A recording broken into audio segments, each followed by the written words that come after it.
you can see here there's Nablus, that's Shechem, right? That's the center, the epicenter. You don't see, I'm sorry.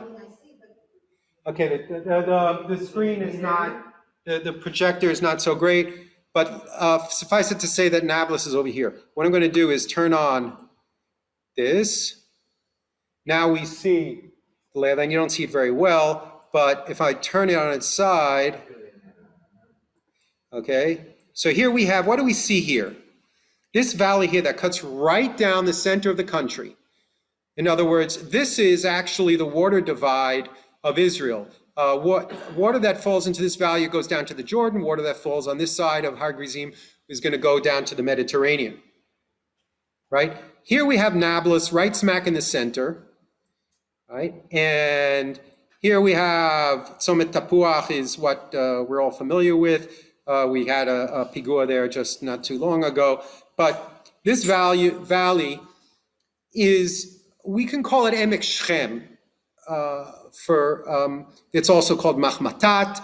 I'm going to talk about a lot of ideas conclusions that I've reached that are not mainstream and are not, but basically based on my reading of the text, I'll tell you why in a moment, why I believe that this is also called Emek Chevron, and that when Yaakov sent Yosef from Emek Chevron to look for his brothers, he was sending him from here, in this valley here, Emek Chevron, because there's okay, I'll get to that.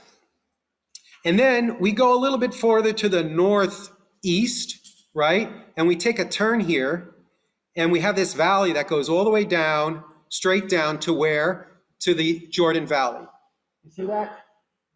Okay, so we've got the approach, the only approach that's easy to walk, that doesn't, it's not blocked by the mountain range, is this Nahal, which we call Nahal Tirza, okay? And that is, if we think of when characters or when we have stories in the Torah of people entering the land of Israel, this is the gateway. This is the gateway of people coming into the land of Israel. And then if we look further, if we zoom out a little bit further, so we have this junction of two very important valleys. This one goes further north until we get to the Emek Beit Shan, and this is Beit Shan over here. So notice that there's this corridor here that comes southwest from Beit Shan into the Shomron, and then we have this junction here. Now, this road where Nablus is, okay, here's Nablus. This road basically then continues on. This is Route 57 of today. It goes down and eventually reaches Netanya. So if you want to go from coast to coast, you're going to go from the coast, come up here, cut through this very important junction here, go take a little turn to the northeast, then go down Tirza, down to the Jordan River. That's the lay of the land. Now, let's have a look right now at some mountains that we have here. Okay, if I turn this a little bit further, I don't know how well you can see this, but you've got here Har Gerizim. This is where we're going to talk a lot about Har Gerizim. We have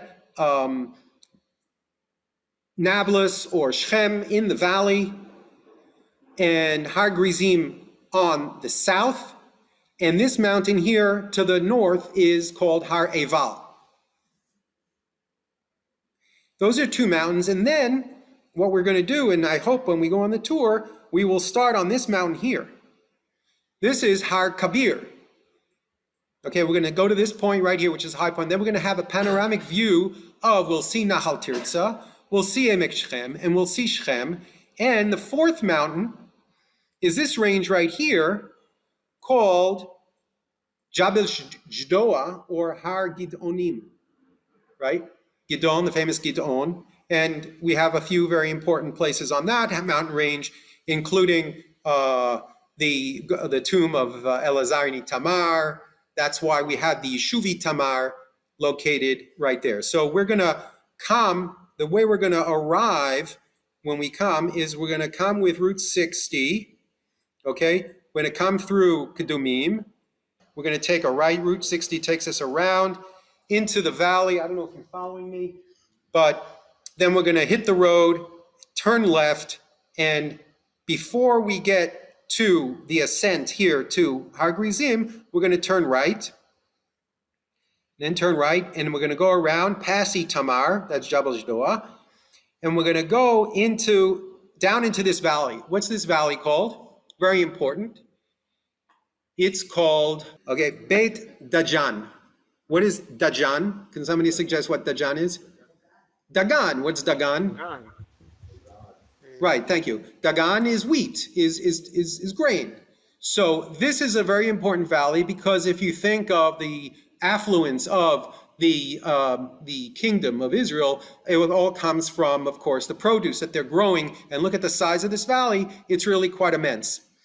Okay, so this is Beit Dajan, and in Beit Dajan, if you look here, I don't know if you can see the name. I'll show you later. There's an Arab village. Again, up here is Elon Moreh, where we're going to go with Har Kabir, where we're going to have that tatzpit. But down here in the valley, it's called Salem. This town is called Salem. Sound familiar? Right. So when we go later and we're going to talk about Vayavo Yaakov Shalem Ir Shechem, or Malki Tzedek Melech Shalem Vehu Kohen Le'el Elyon, it's not necessarily talking about Jerusalem. Okay? There is a Shalem right there, which is in the perimeter of Shechem, of Nablus. Why is it called Shechem? When we say Shechem, what does the word Shechem mean? Well, it's not a shoulder. Close. And then was the king of the area? Well, okay, no, there was Shechem ben Hamor. Right. That's the Torah talks about the story with Dinah and etc. Right, but why would the city be called Shechem? Like Shalem. Shalem was a Canaanite god. Yerushalem, right? Like we're going to talk later about Yerubal. Yerubal is the son. Another name for Gidon is Yerubal because they fears Baal. Yerushalem because we fear Shalem. Who is Shalem? Shalem was a Canaanite god of the evening because the day is Shalem. That's why the temples, the temple in Jerusalem, and we'll see also the temple in Gerizim, which way does it face? No, it faces west. The Kodesh HaKodashim is in the west. I walk in through Shar Nicanor, the sun rises to my back, the sun shines in through the gates, and then, boom, I walk into the Heichal, and then eventually I walk into the Dvir, or the Kodesh HaKodashim, and that is in the west end, and therefore Kotel HaMaravi is so special, but this is, the temple does, contrary to popular belief, that because our shuls typically face east, no. Maybe even that's derived more from the Catholic facing east in their synagogue, in their churches, but in any case, we say Shchinta b'ma'arava.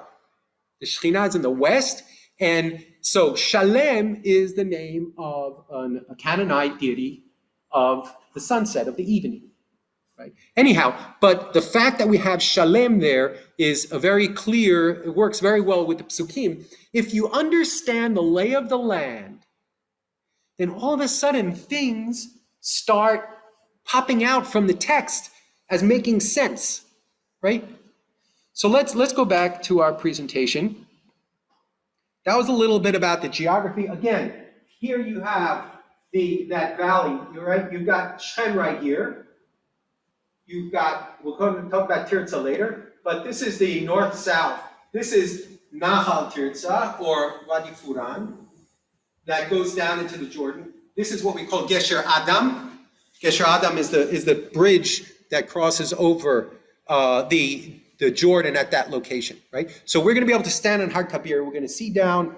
We're not going to see the bottom of the Jordan Valley, but we'll certainly see Gilad, the hills of Jordan, the hills of the Sumerian desert, going down into the Jordan Valley. We're going to be right there on the top of Gabir and look south and think of Abraham, where God told him that just look Yama, Vakedma, Safona, Vanegba, right? And we're going to be able to see, just as Abraham did, probably standing at the same location. And I'm going to first, we have a few mentions of Nablus, of Shechem. Not Nablus, I'll tell you why it's called Nablus in a moment, but Shechem is its original name. We have early archaeological evidence of the city. The first was in the Kitvei HaMe'erot. Kitvei HaMe'erot are Egyptian letters that basically curse Egypt's energy, or the pharaoh's enemies. That was from about the 19th century BC. 1900, where Shechem is mentioned. But more importantly are the Michtevei El Amarna. Anybody heard of El Amarna, the Michtevei El Amarna? Good. And your name is? My name is Agnes. Agnes, okay. Agnes, welcome. So El Amarna were letters that were sent to and from the pharaoh at the time. It's basically two pharaohs. Does anybody know which was the pharaoh that moved the kingdom, moved the capital of Egypt to this place called El Amarna? Have you ever heard of Akhenaten? Akhenatan? Okay, Akhenaten, he was.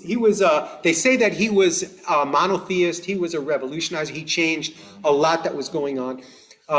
His son was the famous King Tutankhamun, or King Tut, and most of the letters were during his time, and they were found in El Amarna. And he had this issue with a king in Canaan, and we have a bunch of letters from both the this one king and the other vassal kings in the area that were getting the pharaoh very angry at this particular king. The name of the king was Labaya.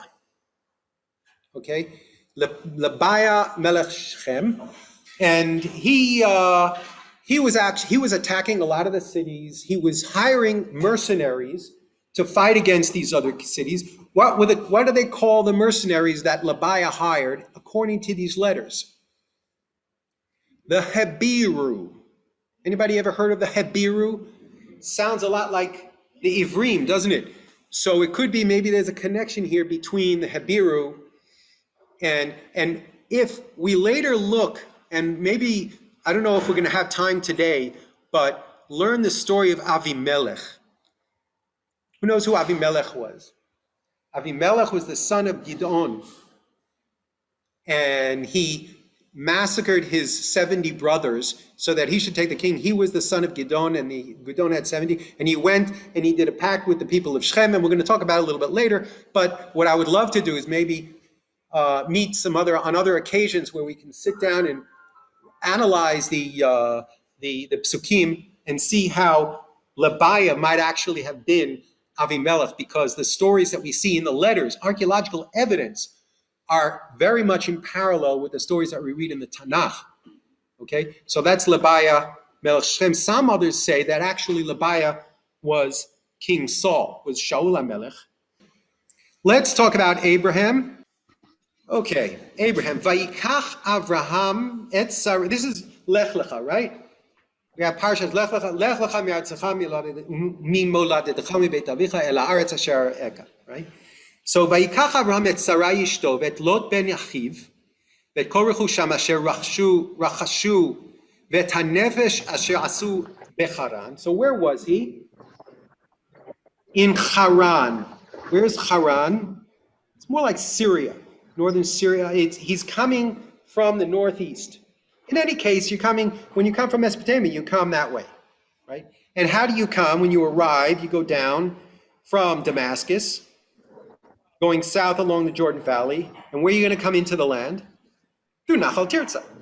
So let's have a look. ויצאו ללכת ארצה כנען, ויבואו ארצה כנען, ויעבור אברהם בארץ עד מקום שכם. Abraham, the first place he meets is Makom Shechem, the place of Shechem.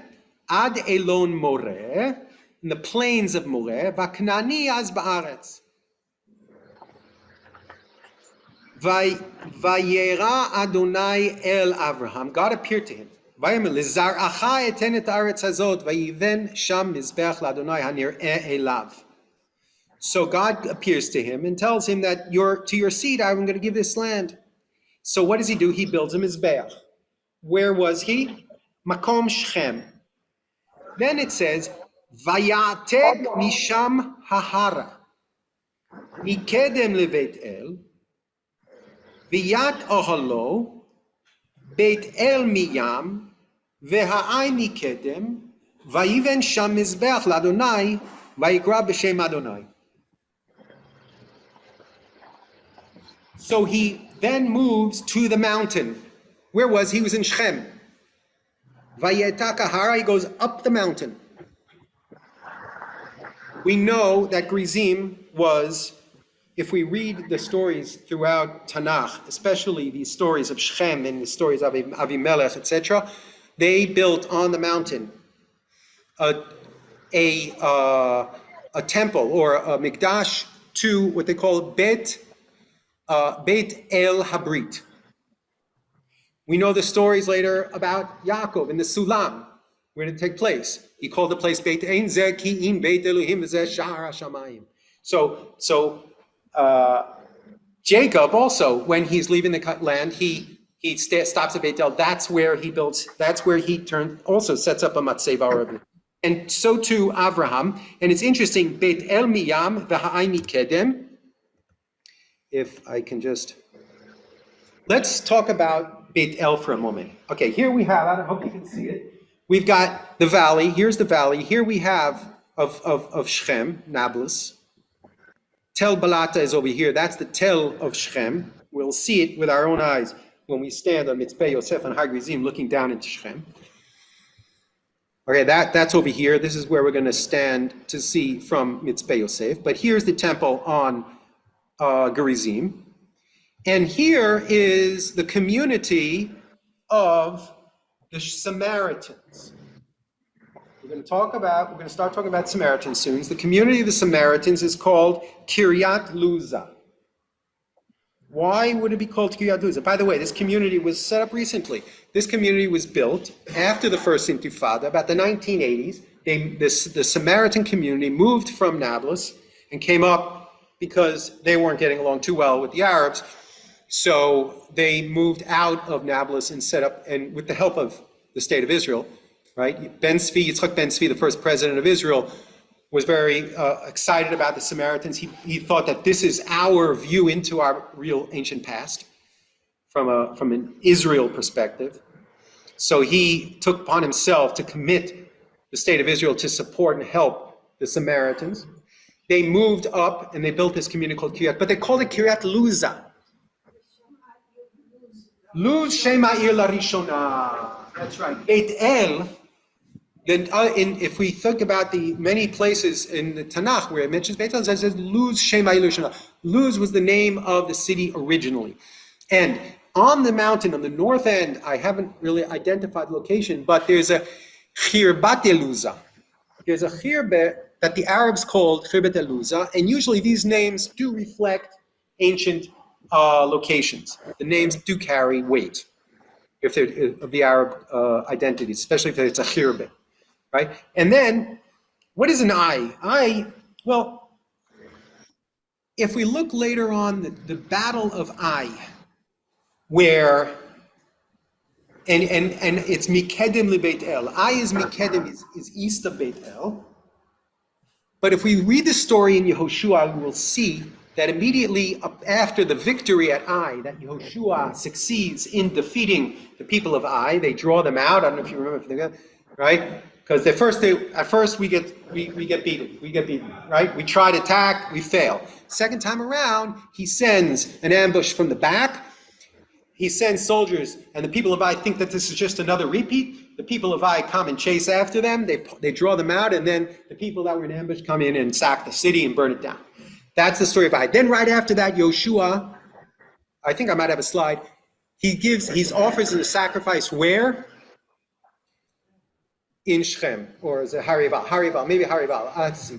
But it's right there, meaning there's a good case to say that Ai is down here. And the Ayin and Gimel, Gaza, Aza, right? Ayin and Gimel mitchalfim, it could be a guy, it could be a valley, that therefore there's a natural name for the word I don't know, I'm just guessing here.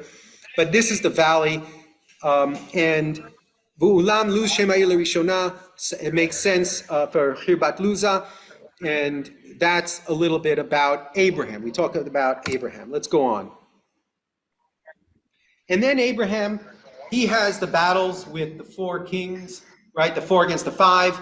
And in the end, what happens? They take his nephew Lot hostage, or they take him as a prisoner, and they take him up north towards Syria. And Abraham goes, takes his warriors, and goes and frees Lot, his nephew, right? Then, as he comes back, he's greeted and thanked by Melchizedek, right? V'hu kohen, he's Melchizedek Melech Shalem, v'hu kohen le'el elyon. So this is back in that same theater of that valley. We're talking about the same Melech Shalem that was right there. This, by the way, the reason why you see a lot of Catholic painting, early Renaissance, thank you, Renaissance painting of this scene of Melchizedek greeting with what does he give him? He gives him Hotzi lechem v'yayin. And that is, of course, for the Christians, a big preconfiguration of Jesus and his Last Supper, of the bread and the wine.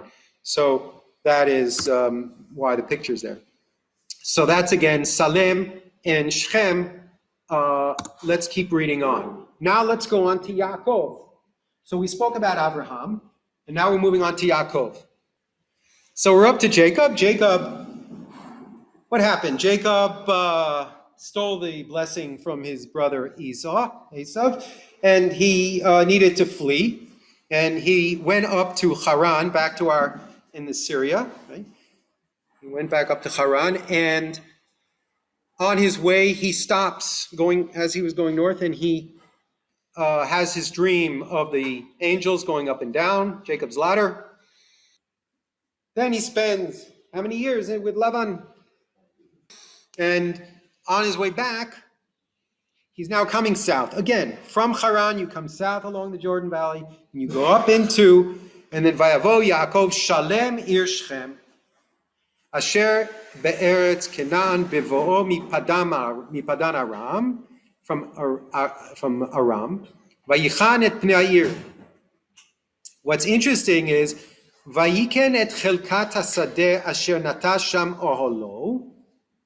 He buys that parcel of land where he had built his tent. Miyad b'nei Hamor avishchem b'me'a kishita, vayatzev sham mizbeach vayikra lo el Elohei Yisrael. So again, we have Yaakov buying land. This sounds very familiar. By the way, what story does this sound like? Ephron HaCheti, Abraham buying the land from Ephron HaCheti, right? And there, who was buried in the land that Yaakov bought here? Yosef. Yosef was later buried in this area. The question now is, that I have is, what about Rachel? Where was Rachel buried? And Derech Ephrata, where was Ephrat? What was Derech Ephrata? And right, so maybe Beit Lechem now is Beit Dagjan. Maybe because it makes sense that Ephraim and Menashe would want their matriarch to be buried in their their portion, right? In their territory. Okay, let's go on. Yes, Dajan is Dagan Lechem. Okay, let's talk about Joseph. Who can tell me the story of Joseph being sent to find his brothers and being sold into Egypt? Someone give a quick summary. Murray?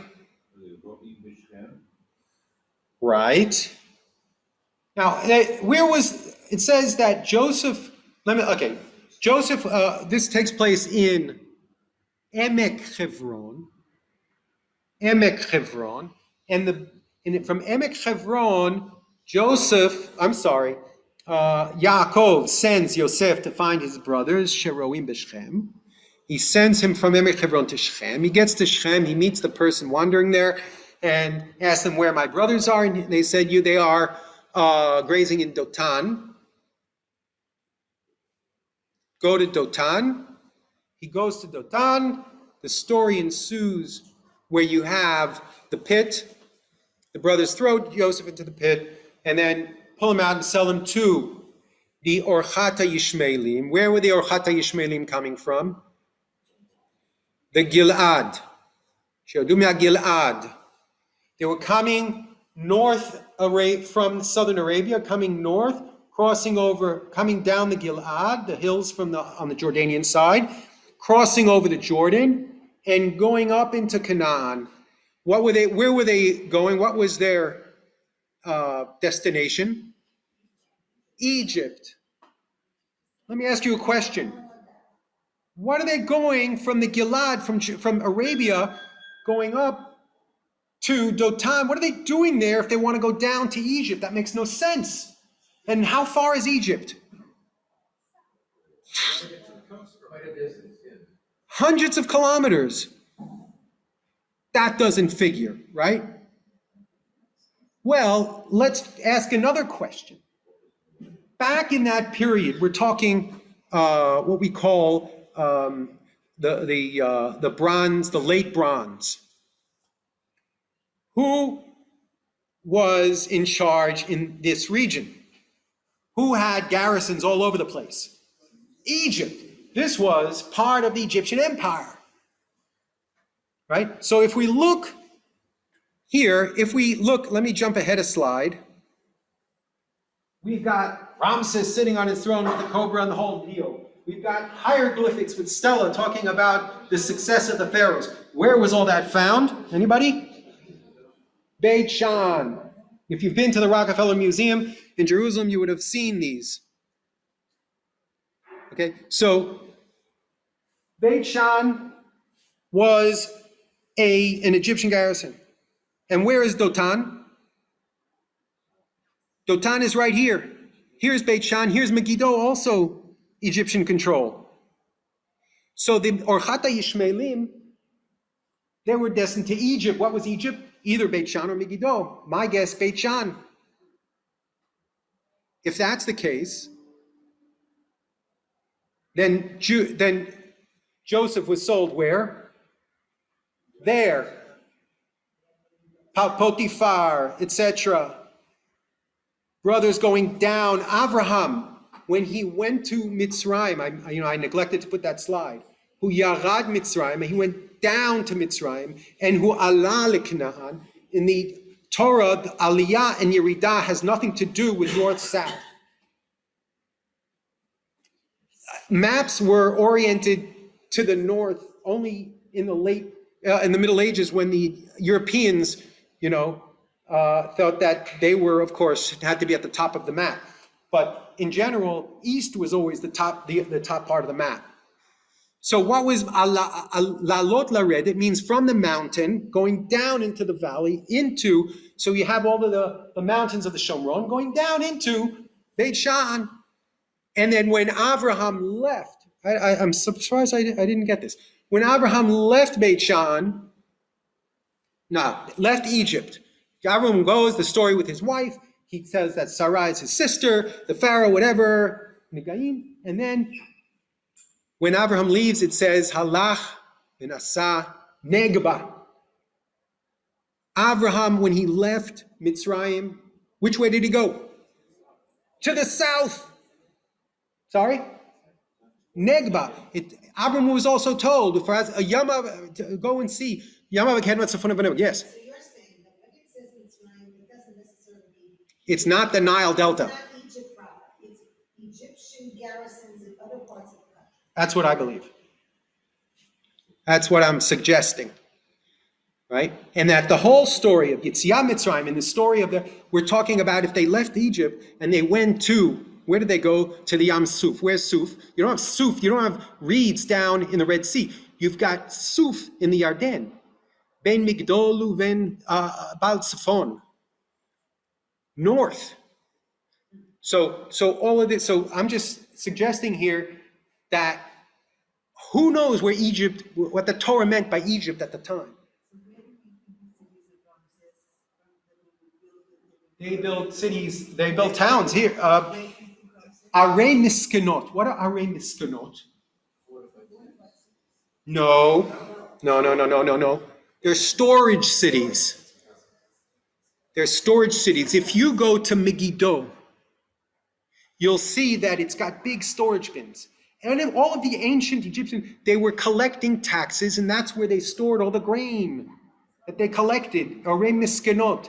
So these cities were Egyptian towns in the area that they collected the taxes from the locals. Where was Goshen? I don't know, maybe Jenin. So this is these are kind of things, and there's always water there. Go to Gan HaShlusha, go to the Sachne. Isn't it beautiful? Who went swimming in the Sachne?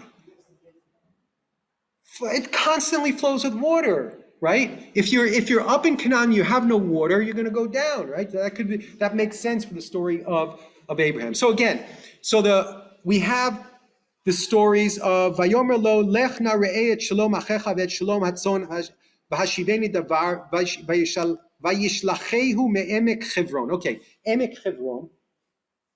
So if we go back, pardon me, and I'm taking some time here. We can always continue another if we don't have enough time today. We go here.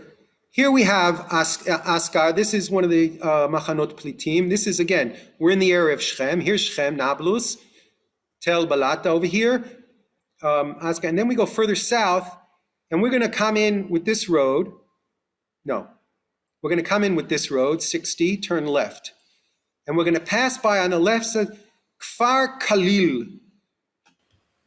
which I find interesting that it's called Kfar Khalil. Can somebody tell me what Hebron is called in Arabic? Anybody? What is Shar Yafo called in Yerushalayim?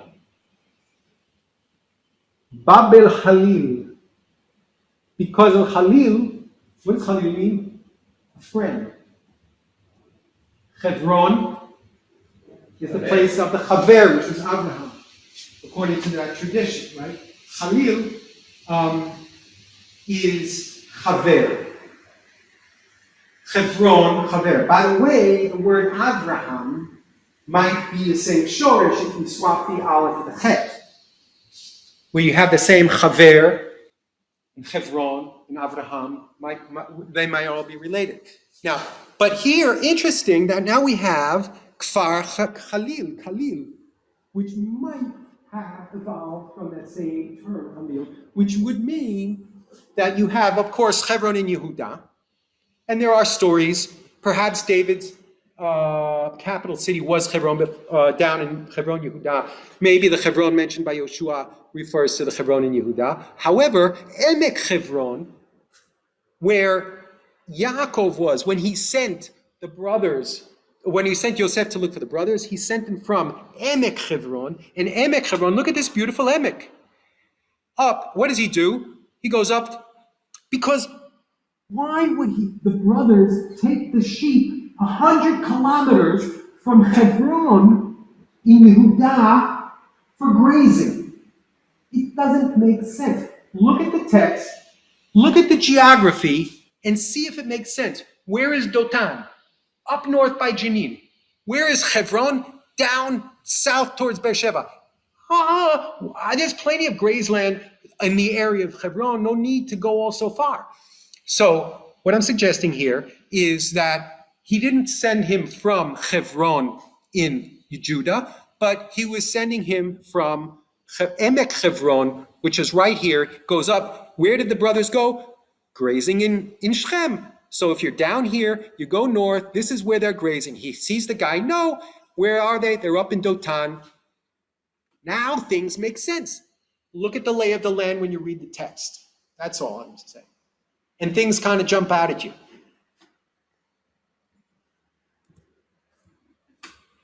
Okay. This is again pretty annoying here. All right. Then we've got Joshua. Joshua is commanded, Moshe is commanded, and then Joshua fulfills that to take the stones to and build an altar on Har Eval, right?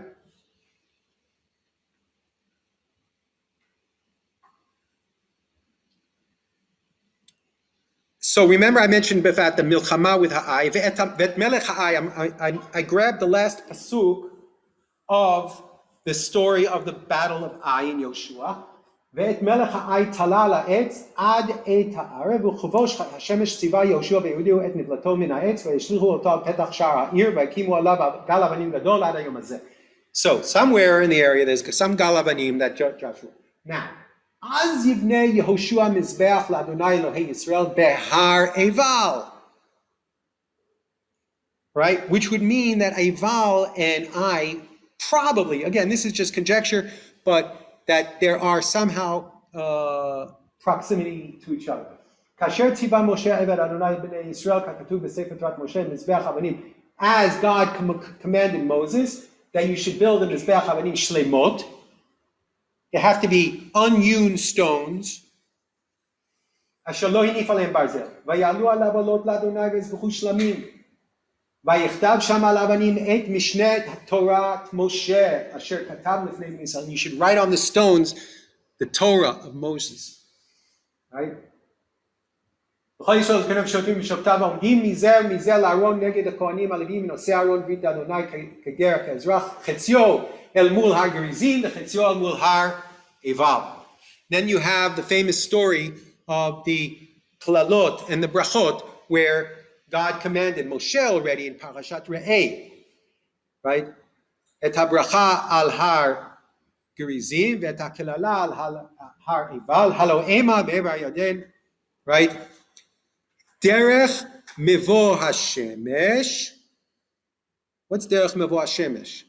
That if you come from the Jordan, you come to derech mevo hashemesh, the one that needs, that would be, think of Nahal Tirza, coming up from the Jordan, walking up Derech Mevo Hashemesh, right? The east-west valley or road. Kasher Tziva, right?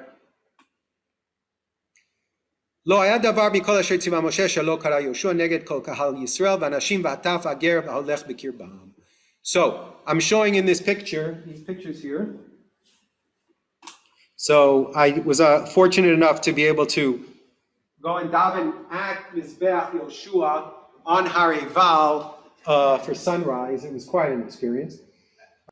Well, it says here, Adam Zartal was an archaeologist for the Minhal Ezrachi of Yudah Shomron, and he, after 67, did a detailed survey. He didn't do very much excavations per se, but he did a survey just going up and marking down where he finds just visible, exposed types of findings, of remains, and saying, okay, we have a Bronze Era Gal over here. We've got an Iron Age, this, that, and just map out more or less to get an idea of where the population centers were in the different periods of history.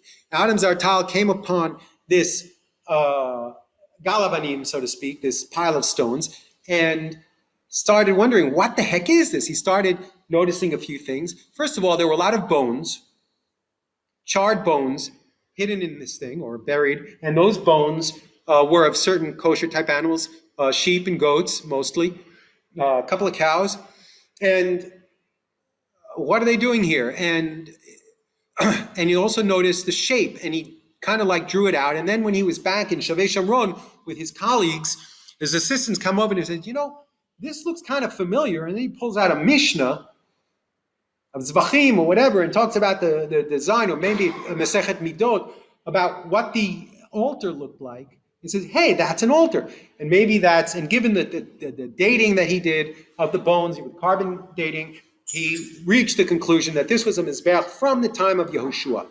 To say that you can't conclusively say that this was Mizbeach Yehoshua. And when we go to Har Kabir, and we're going to stop there, the first thing, we're going to look over Har Eival from Kabir across the valley, and we're going to I'll try to point out to you where. You won't be able to see it, although there are, if you want to bring binoculars, so maybe that would be a good idea. Is that whole structure, large structure behind you? Yes, that's the Mizbeach. Yeah, I suggest you go and Google the Joshua's altar, and you'll see lots of pictures. Okay, so here, I prepared this so that when we get to site, I can, because it's very difficult to point things out when they're distant. So this is going to be your view, standing in Har Kabir of Har Eival, and this more or less points out where it is. Now, it's kind of strange that Joshua would have built, this is the north end, okay, south-north, we're looking west. Here's a little step here. This is like a terrace on the mountain, and this is where so it's on the north end of the mountain, sitting on a terrace. Why would Joshua build in the north end, not by Shechem? Shechem is on the south end of Har Eival. Why would Joshua have built it on the north end? So let's see if I've got this. So here I did a little animation. Here we've got Har Grizim. Here we've got Har Kabir. That's where we're going to start. That's where you have that picture taken. Here you have Har Eival, this whole bit here, and this is the altar. This is where the altar is located. This is Nachal Tirza. Okay, this down here is where they cross the Jordan. You see? And here you have the guy that is coming into Israel. This is the Bnei Yisrael, let's say, and he's going to go up Nachal Tirza, and boom, the first thing he's going to come and see is the north end of Har Eival. So the theory here is that the reason why Joshua would have built it, because let's say you've got the smoke, which we read in Mishnah and Avot last night, the different miracles that occurred that the column of smoke was never blown from inside.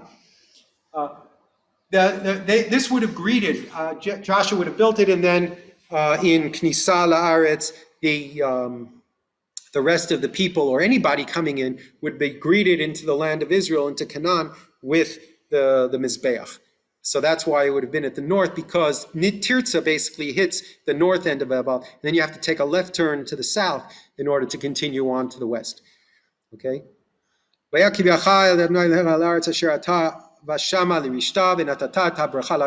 is the psukim from the Torah. Again, maybe this is Mevo Hashemesh, going from the west to the east, as the sun goes from east to west. So Elonei Moreh is what we call here Elonei Moreh, Har Kabir. This is where we're going to be. Mula Gilgal.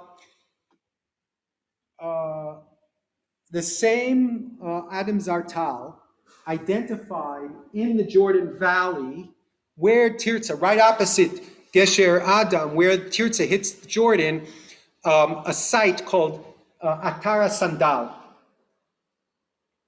It's called it because he found a footprint about, 150 meters long, surrounded by stones, ancient. And that he called, maybe that's a wheel, maybe whatever, and he called that Gilgal. He said that that's a likely place for Gilgal. Again, you crossed over the Jordan where today's Gesher Adam is, you come in, and that's where he called Gilgal. So, okay.